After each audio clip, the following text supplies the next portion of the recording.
Everybody say, Praise the Lord! Ngayon, matutunghayan po natin ang dramatic entrance of our Lord Jesus Christ into Jerusalem. Basahin natin ang verses. Pakibasa po. Matthew 21, 1 hanggang 5. Praise the Lord. And when they drew nigh unto Jerusalem, and were come to Bethphage, unto the Mount of Olives, then sent Jesus 2 disciples, saying unto them, Go into the village over against you, and straightway ye shall find an ass tied, and a colt with her. Loose them, and bring them unto me. And if any man say aught unto you, ye shall say, The Lord hath need of them, and straightway he will send them.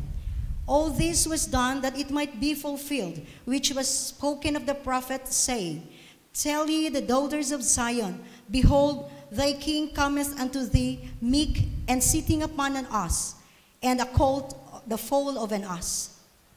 Ayan. So ano ang mapapansin natin sa pagpasok ng ating Panginoong Hesukristo sa Jerusalem? Anong uring sasakyan ang kanyang sasakyan para gamitin niya pagpasok sa Jerusalem? It is an ass. Asno kung sa Tagalog pa. Bisaya, asno din yan, I think. Ano ba yung asno? Parang maliit sa kabayo, malaki sa kambing. Nasa gitna. Parang bakla na kabayo. Anong bakla? Sorry ha, hindi naman bakla. Yung bang parang, kung sa strength, ikumpara mo sa kabayo, mahina siya na uri. Kaya ang dinescribe dito, according sa nakasulat, and all this was done that it might be fulfilled, which was spoken by the prophet, saying, Tell the daughters of Zion, Behold, thy king cometh unto thee, meek, mababa, and sitting upon an ass, and a colt of the foal of an ass. So anong ginawa? Inutusan na niya ang kanyang mga disipulo. Kunin na yun. Sabi ni Jesus Christ, pag may magpalag, sabihin niyo, gamitin ni ang Panginoong Hesukristo at ibibigay yan sa inyo. Basahin natin ang continuation. Matthew 21, 6 hanggang 11. Praise the Lord. And the disciples went and did as Jesus commanded them, and brought the ass and the colt, and put on them their clothes, and they set him thereon. And a very great multitude spread their garments in the way. Others cut down branches from the trees, and strawed them in the way. And the multitudes that went before and that followed cried, saying, Hosanna to the Son of David. Blessed is he that cometh in the name of the Lord. Hosanna in the highest. And when he was come into Jerusalem, and all the city was moved, saying, Who is this? And the multitude said, This is Jesus, the prophet of Nazareth of Galilee. Okay, para bawasan lang yung echo, masyadong malakas. So yun na, pinakuha na ng ating Panginoong Hesukristo yung sasakyan niya. Sinakyan niya, sinapinan ng mga clothes, at nung pumasok na siya sa Jerusalem, ang mga tao ay nagsigaw, Blessed is he who come in the name of the Lord. O Hosanna, Son of David. Alam mo, merong gospel dito na hindi nasakop sa Matthew. It might be John, Mark, or Luke, na sinaway itong mga tao dito. Hoy, wag kayong maingay. Tumahimik kayo. Anong sabi ni Lord Jesus Christ? Kung kayo manatiling tahimik, gagamitin ng Diyos ang bato para magpalakpak. Ibig sabihin yan, merong dating ang pagpunta ni Lord Jesus Christ doon sa Jerusalem. Anong dating? Anong purpose? You ought to shout and to praise God because He came into this world for your own benefit. Para sa benepisyo mo yan. You must shout and praise the Lord. Praise the Lord? Praise the Lord. Kaya sabi ni Lord Jesus, pag manatili kayong tahimik, Gagamitin yung mga bato na nilalang ng Diyos para sila'y magpalakpak. Gagamitin yung mga bibig ng mga suckling babes to shout and praise the Lord.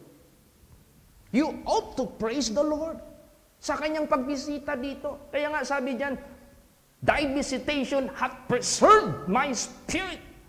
Alam mo kung meron ang pinakamalaking memorable at pinakamalaking ginawa ng Diyos sa lupa, yung kanyang pagbisit sa tao. Without His visitation, there could be no spirit that will be preserved. Lahat ng espiritu, lahat ng kaluluwa ng mga tao will be going to rottiness. Mararaten ka, mapapahamak ka. You will never be preserved, but you will be suffering, eternal suffering.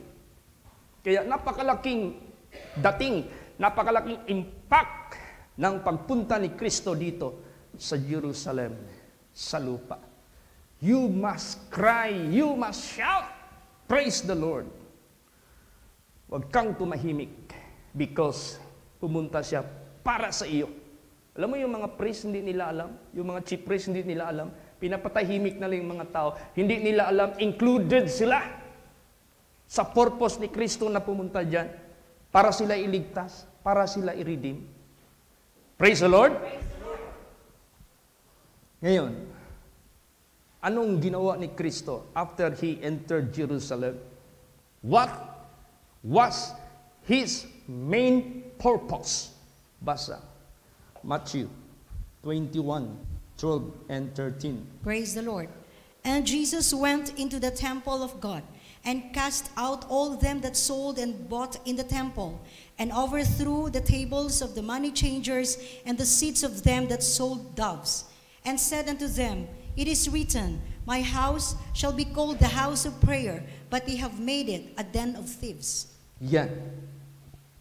Nilinis niya ang templo. Nilinis niya ang templo. And who is this temple? Basa. 1 Corinthians 3:16.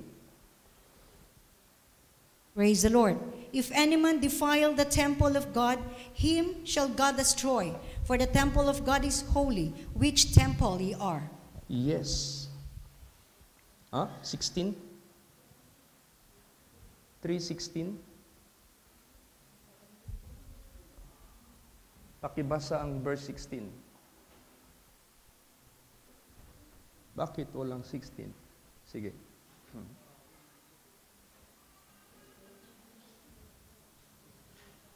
3:16. Sino itong templo na ito na nilinis ni Kristo? Praise the Lord. Know ye not that ye are the temple of God, and that the Spirit of God dwelleth in you? Ayan. Bakit nilinis ni Kristo ang templo? Sino ang templo? Hindi nyo ba alam, ikaw, kayo, ako, tayo lahat ang templo ng Diyos? At kailangan ito malinis. Kailangan ito ma-cleanse. Kailangan ito ma-sanctify. Or else, God will destroy us. Yung binasa kanina, basa, ulitin mo yung 17. Paano kung hindi tayo malinis? Sige. Praise the Lord. If any man defile the temple of God, him shall God destroy. For the temple of God is holy, which temple ye are. Yes. What do you mean of defiled?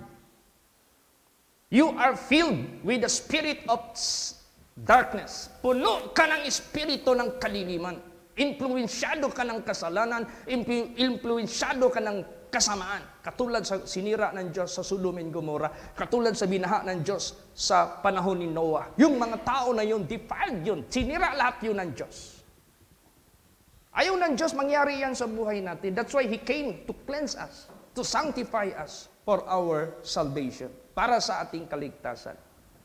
Kaya pinagtatapon ni Jesus Christ lahat yung mga nagninegosyo doon, money changers, yung nagsesell ng mga doves. Why do you make the house of God, which is the house of prayer, a den of thieves?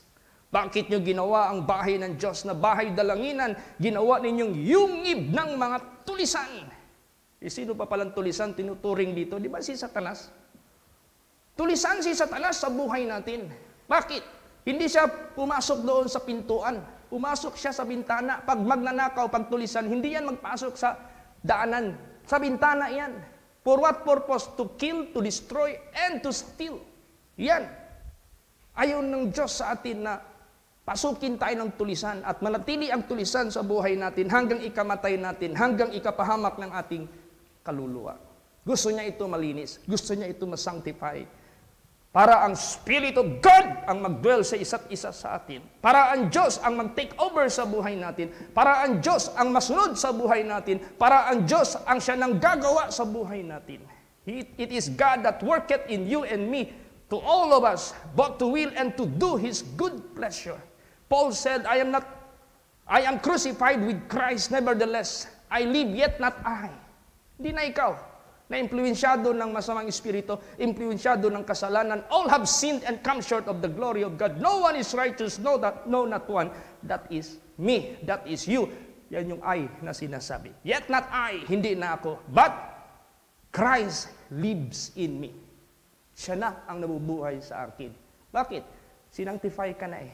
Hindi mo ba alam, you are the temple of God and the Spirit of God dwelleth in you. Para siya na ang masunod sa buhay natin.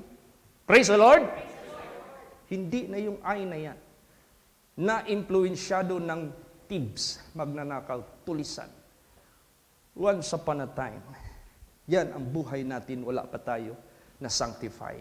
Kaya, ganun po, ang pagpunta ni Lord Jesus Christ dito, not to judge, not to destroy, not to kill, but to save, but to redeem, but to sanctify, to make you new creature, para baguhin ka. Yan ang purpose ni Kristo. Praise the Lord. Okay, basahin natin ang mga purposes niya. Luke 19, verse 10. Praise the Lord. For the Son of Man is come to seek and to save that which was lost. See? Pumunta siya dito to seek that which was lost, to save that which was lost. Basa pa, John 3:17. Praise the Lord. For God sent not His Son into the world to condemn the world, but that the world through Him might be saved. Yes, hindi siya pumunta dito na pinadala ng Ama to condemn the world, to judge the world, to destroy the world, but through Him the world might be saved. Praise the Lord. Basa pa, John 12:47. Praise the Lord. And if any man hear my words and believe not, I judge him not. For I came not to judge the world, but to save the world. Yes, hindi talaga siya pumunta dito to judge. Yan ang privilege na ating naangkin lahat, that Jesus Christ came into the world not to judge, not to condemn, not to destroy, not to kill, but to heal, to redeem, to save, to spare us from eternal damnation, to cleanse us, to sanctify us, to make us vessels of God, that the Spirit of God may dwell in each of us. Para sa ganon, wala na yung defilement, wala na yung karumihan sa puso, sa isip, at sa gawa natin. Praise the Lord! Because if that defilement, if that iniquity, or let's say, impurities, manatili yan sa buhay natin, yung sinabi dyan, Him God will destroy. I-destroy ka ng Diyos with eternal destruction. You know why?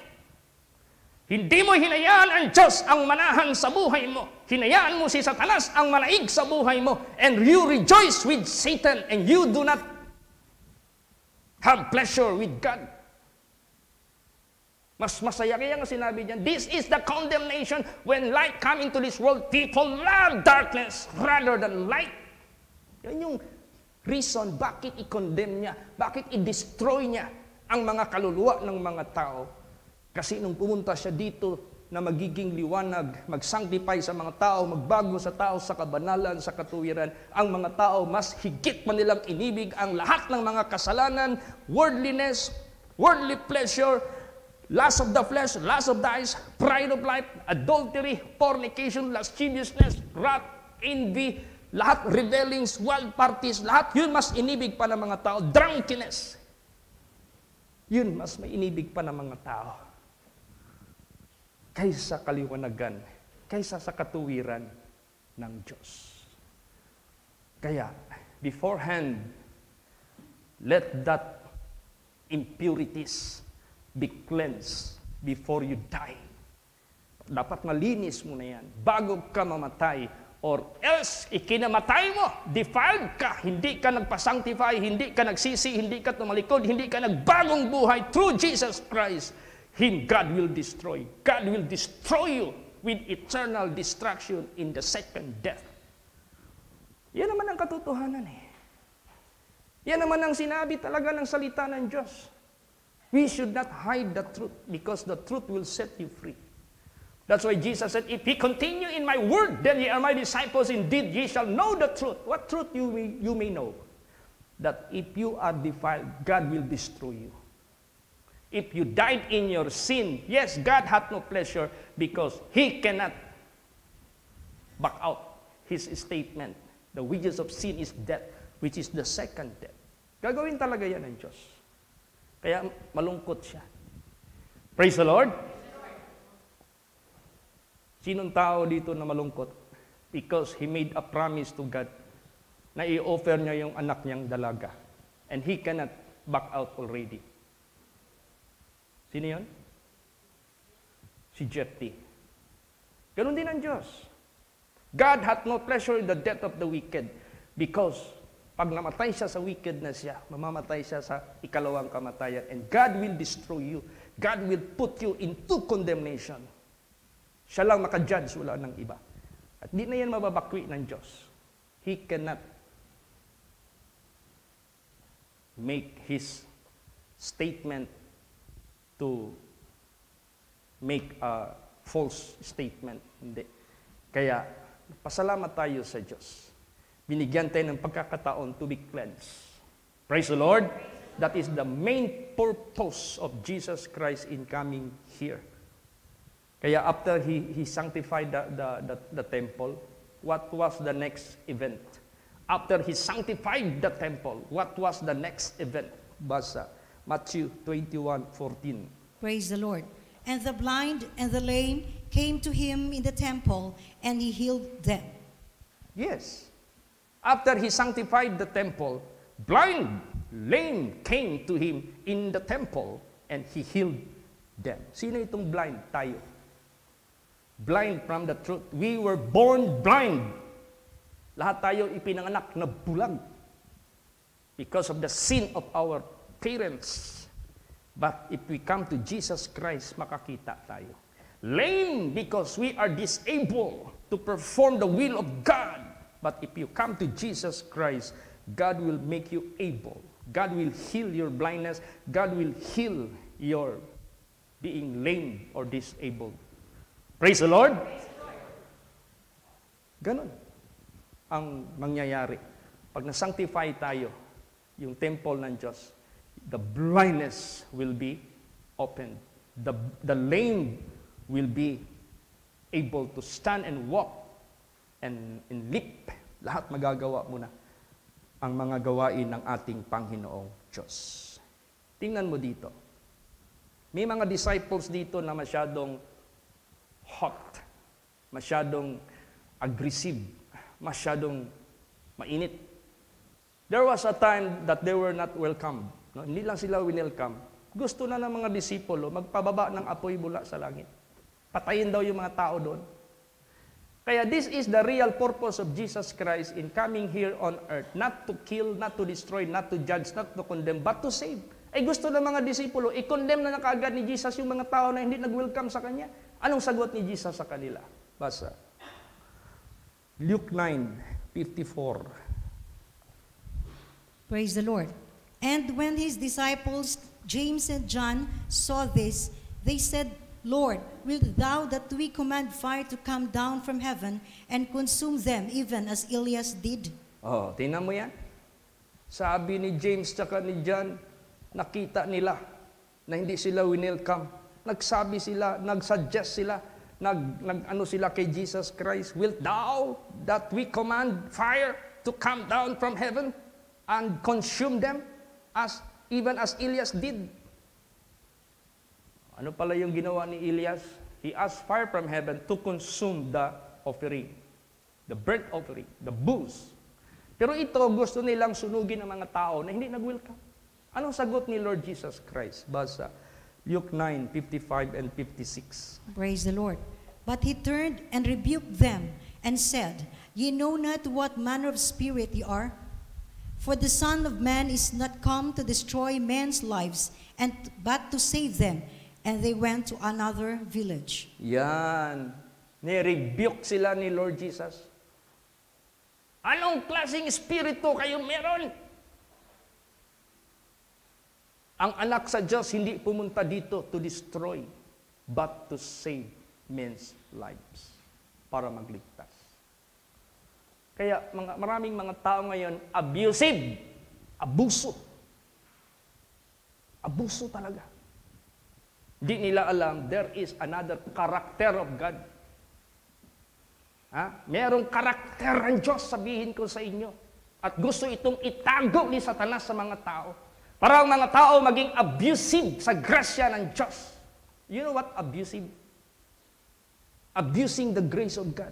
Abusing the goodness of God. Kaya yung mga abusado ng mga Christian na ganon, gawa ng kasalanan, tapos sabihin kagad, God is good all the time. Gawa ng kasalanan, tapos sabihin, God is good all the time. God is understanding all the time. Abusive yan. Masyadong inabuso na nila kasi tinago ni Satanas ang karakter ng Diyos. May karakter ang Diyos na dapat nating makita. Para tayo lahat manginig at matakot. Praise the Lord! O, tingnan mo, anong sinakyan ni Jesus papuntang Jerusalem? Asno. Because His purpose in coming on that day was not for war. Pero time will come, He will be coming back for another purpose. Diyan natin makikita ang karakter niya. Basa. Revelation 19:11 and hanggang 13. Praise the Lord. And I saw heaven opened, and behold a white horse, and he that sat upon him was called Faithful and True, and in righteousness he doth judge and make war. His eyes were as a flame of fire, and on his head were many crowns, and he had a name written that no man knew but he himself. And he was clothed with a vesture deep in blood, and his name is called the Word of God. See, anong purpose niya? To judge and war. Anong sinakyan niya? Asno? No! Hindi na asno. Mule or horse. So you can see the difference between the two coming of Jesus Christ. The first coming of Jesus Christ was to save, was to heal, was to redeem, was to forgive, was to reconcile. But this is another. This is different. Hindi na siya magsakay ng asno. Asno is for peace. Asno is for favor. Asno is for forgiveness.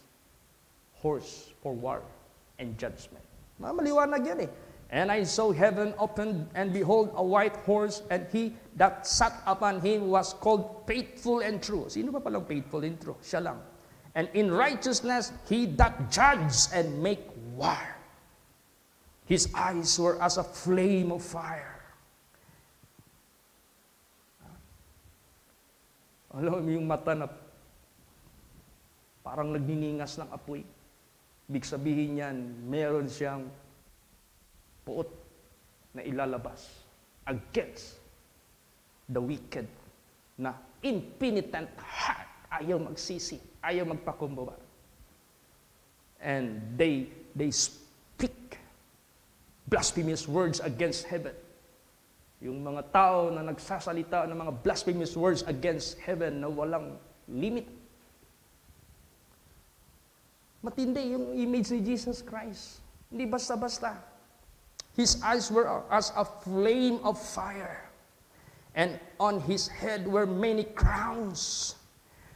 Kaya nga nung naalala niyo yung when Jesus Christ was presented to the crowd by the governor, Pilate. And Pilate asked the people, "Will I release your king?" Sabi ng mga tao, "We have no king but Caesar."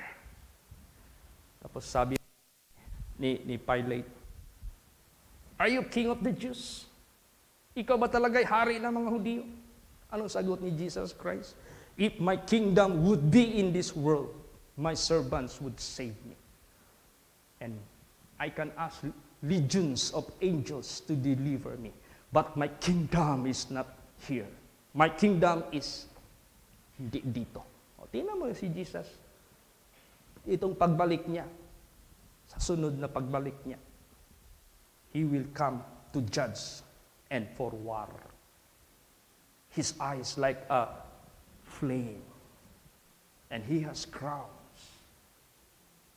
Doon na niya ipapakita that He is the King of Kings and the Lord of Lords. Kaya sa buhay natin, habang may panahon pa na linisin ka ng Diyos, magpalinis ka na. Habang may panahon pa, magbago ka, pagbago ka na. Habang may panahon pa, makapagsunod ka pa sa kalooban ng Diyos, gawin mo na. That's why when I was asked by the lady in Manila, when I was assigned in Manila for the first time, sabi niya sa akin, "Brother," magtanong ako, "Ano yon?" "Sige, tumayo ka." "Ilang taon na po kayo?" Duda siya sa age ko eh. Pag sabi ko, 20. Iba kasi pag nag-preach ka, siyempre naka-formal attire ka, parang magmamature ka. Isip niya, sa tingin ko parang bata pa, pero parang mature man. Kasi kung magsalita, parang hindi man sa edad niya. So nagtanong siya ngayon, "Brother, ilan taon na po ba kayo?" Sabi ko, 20. At that time, I was 20. Anong sabi niya sa akin? "Brother, ang bata-bata mo pa pala. Hindi pa napapanahon sa iyo para maglingkod sa Panginoon. Mag-enjoy ka muna sa sanglibutang ito. Samantalahin mo muna yung pagkabata mo. Kailangan mo munang matamasa ang kalayawan sa sanglibutang ito. Mag-enjoy ka muna. Sa lust of the flesh, lust of the eyes, and pride of life, i-enjoy mo muna yan. I-maximize mo muna yan. You're too young to serve God. It's not time for you to serve God at that age." Sa isip ko, bakit? Alam ba natin mabubuhay pa tayo ng mahaba? Alam ba natin tomorrow buhay pa tayo? Alam ba natin we can reach that age at the age of 100? Look at the cemetery, yung mga libingan dyan. Lahat na ng edad ng tao nakalibing dyan. So death has no respecter of age. Anytime that will happen. Kaya hindi ako nagkumpiyansa. Sabi ko, it doesn't matter.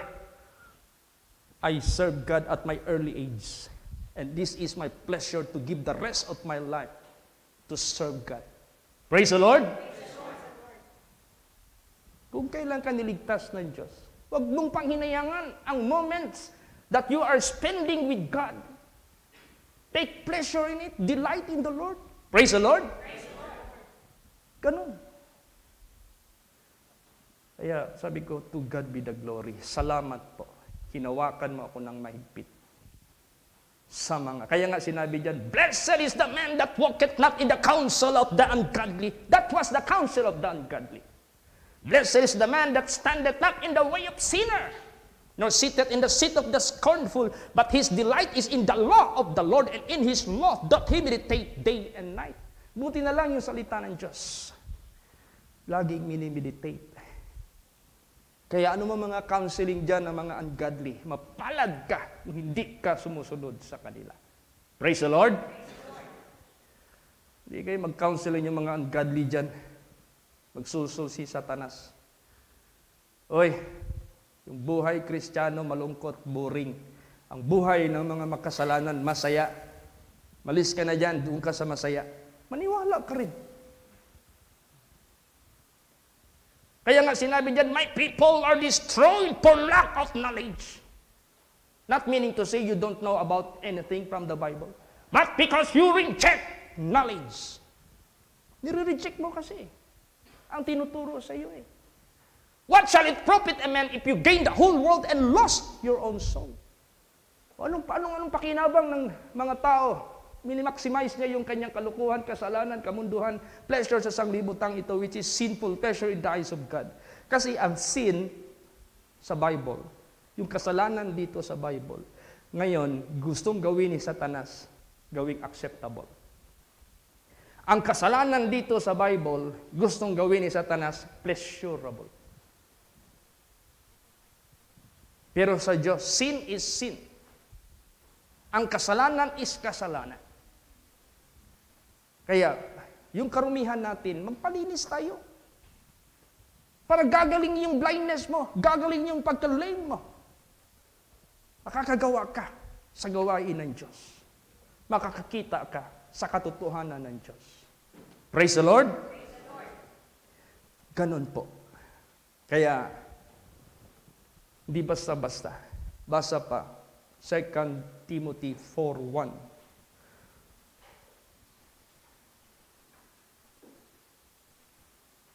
Sige, pakibasa.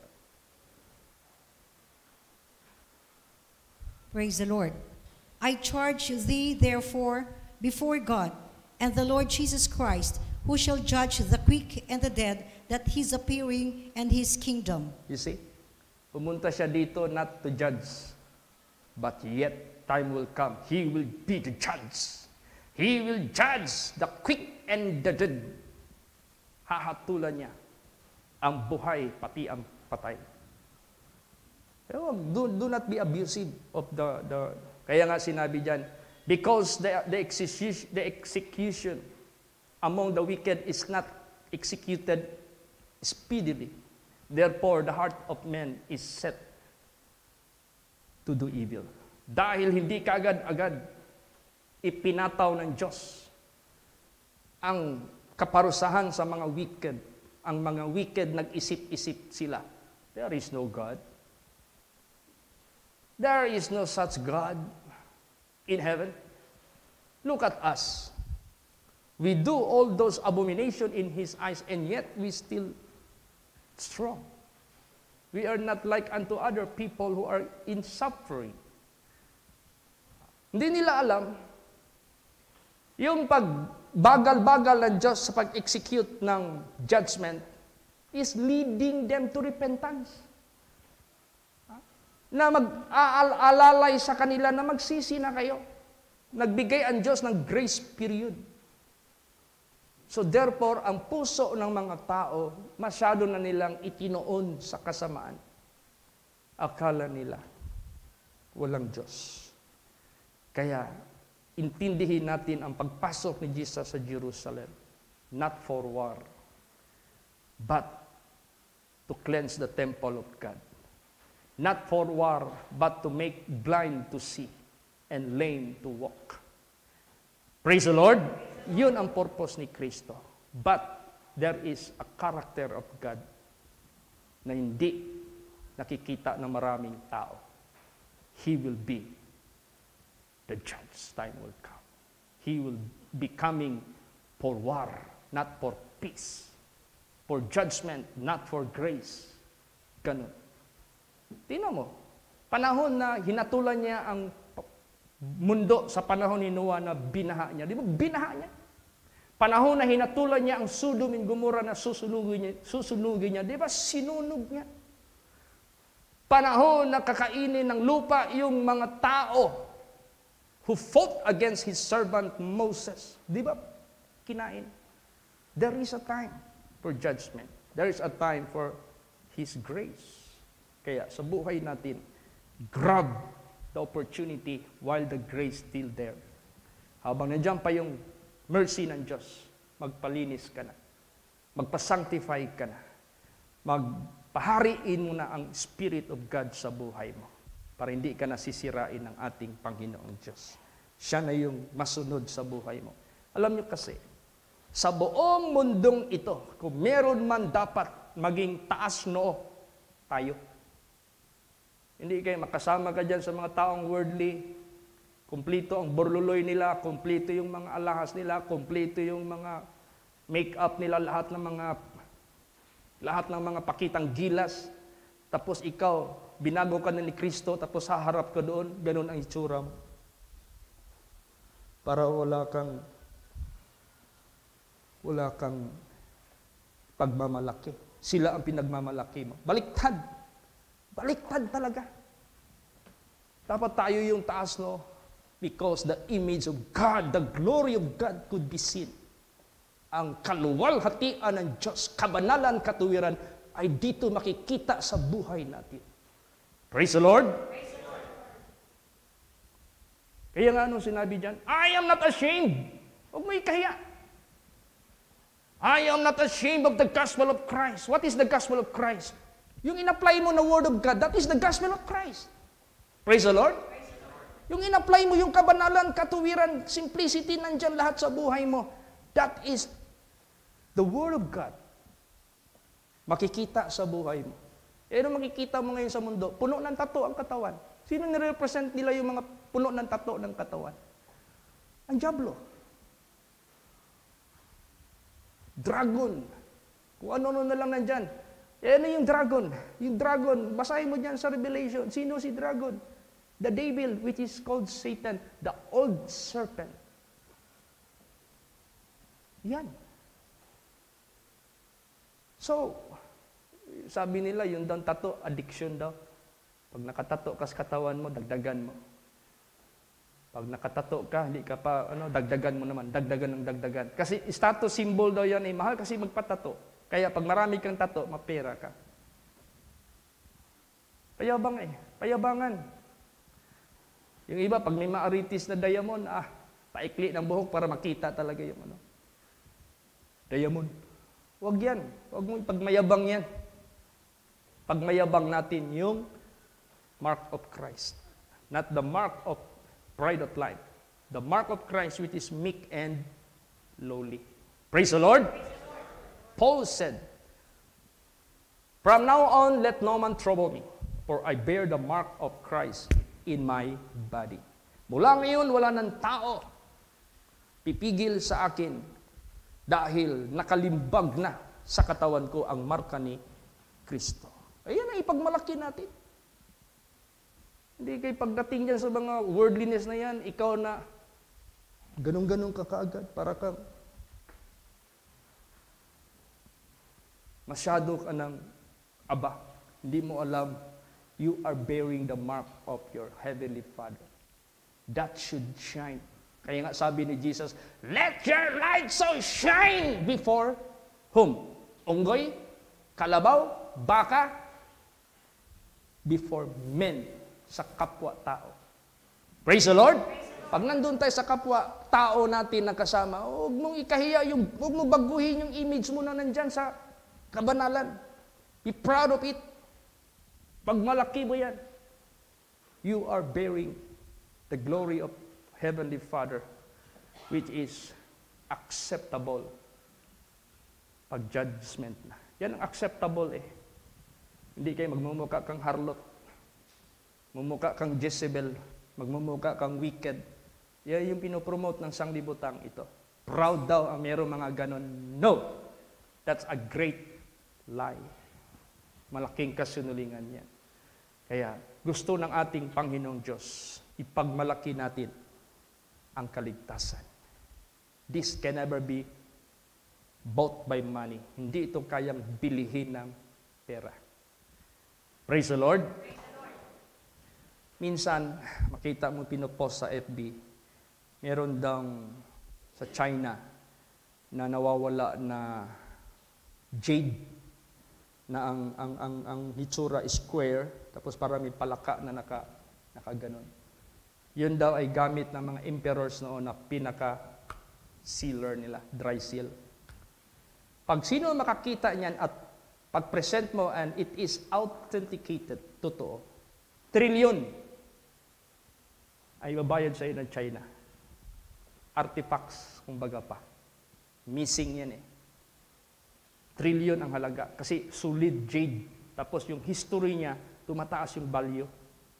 The more yung antiquity, yung pagka-antique ng isang bagay, tumataas ang value. Isip ko. Still can be buy with money. Mabibili pa rin ang pera yan. Pero yung kaluluwa, yung kaligtasan natin, no price can value it. Praise the Lord! So if there is no such price that can value our soul that is being saved, why are you ashamed? You are so rich. Bakit mahiya ka? Bakit parang nagmumukha kang lousy, nagmumukha kang kawawa sa mga tao dyan sa sanglibutang ito? Sila na ito na papunta sa kapahamakan, ikaw na nandun papunta sa kaharian. You have to show the truth. Pakita mo yung katotohanan. Ipakita mo yung blessing sa kanila. You are blessed. Buhay nila, pag mamatay, madala ba nila yan? Hindi. It will not go together with them, the honor and the riches that they have been dito sa sanglibutang ito. Naked we were born, naked we will face the Lord. We brought out nothing into this world, we carry out nothing out of this world. So, the only thing, the most valuable na matanggap yung spirit natin sa kaharian ng Diyos. That is the preservation of our spirit. And that is the main purpose of the visitation of Jesus Christ doon sa Jerusalem.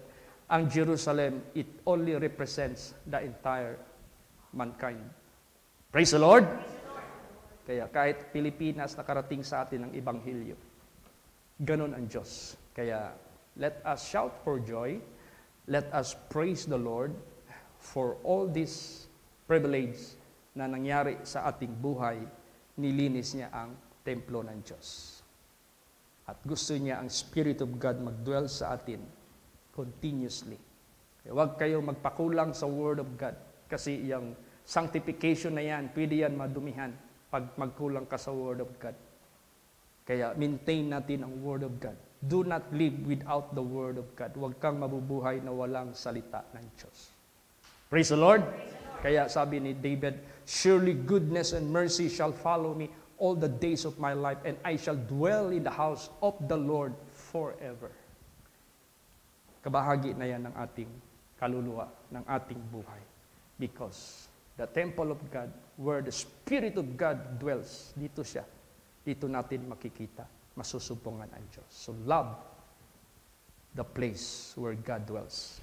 Ibigin natin ang templo ng Diyos, kung saan ang Diyos nananahan. Huwag sirain, huwag dumihan. Praise the Lord! All right, may I ask